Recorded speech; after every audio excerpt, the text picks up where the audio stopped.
अंगना में रेडियो, दुआरा पर वीडियो, छाता पर मैं चौंगा जो लागेला ये राजा जी पूरा गांव के सुना जाए कि हमारा बबुआ के सोहर होता कि अंगना में रेडियो, दुआरा पर वीडियो, अरे हमारा छाता पर माइक लगावा दो राजा जी। गायत्री बाबा वाला थाट में छोटू भैया कि हमारा छाता पर माइक लगावा दो राजा जी, तो हमारा बबुआ के सोहर लगावा दो राजा जी, हमारा बबुआ के सोहर लगावा दो राजा जी, हमारा बबुआ के सोहर लगावा दो राजा जी,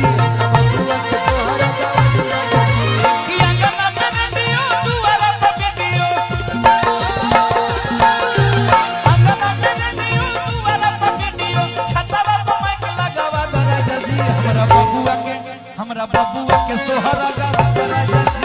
बबुआ के सोहर लगावा दो राजा जी, हमारा बबुआ के सोहर लगावा दो राजा जी, हमारा बबुआ के सोहर लगावा दो राजा जी।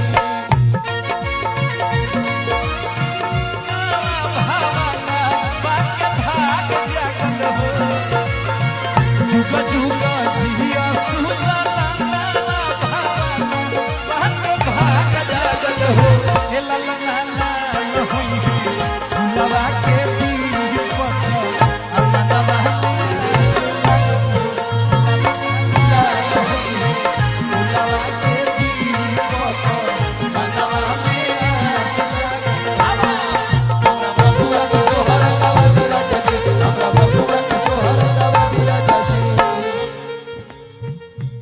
मेहरारू कहत रही अपना राजा जी से कि मामा के बोला दो, मामी के बोला दो, मामा के बोला दो, मामी के बोला दो। हे राजा जी सब लोग के बोलाई, जितना लोग नौकरी में बा सब लोग छोड़ के आवे, 2 दिन के छुट्टी लेके आवे, लेकिन आवे कि मामा के बुला दो और मामी के बुला दो। और का ए राजा जी ए खुशी के माहौल में कि हमरा बहिनी के आंगन में नचावा राजा जी। मनीष भौजी कहत रही ए राजा जी एगो हमार छोट बहिन आई बड़ी, अब बड़ी खुशी के बात बा, अतनु के नचाई जा सब तब तो सोहर होई कि हमरा बहिनी के आंगन में नचावा राजा जी, हमरा बबुआ के सोहर लगावा राजा जी, हमरा लल्ला के सोहर लगावा राजा जी, हमरा बबुआ के सोहर लगावा राजा जी, हमरा बबुआ के सोहर लगावा राजा जी। कि अब की के कोइल कहिया अइबे मुनवा के पापा, अब की के कोइल कहिया अइबे मुनवा के पापा, अब की के कोइल कहिया अइबे मुनवा के पापा, अहि बतका डाले जीवो के मुनवा के पापा, अहि बतका डाले जीवो के मुनवा के पापा। अब की के कोई कहिया अइबे मुनवा के पापा, अब की के कोई कहिया अब की के कोई कहिया अइबे मुनवा के पापा, अहि बतका डाले अइबो ए दरोगा के पापा, अहि बतका डाले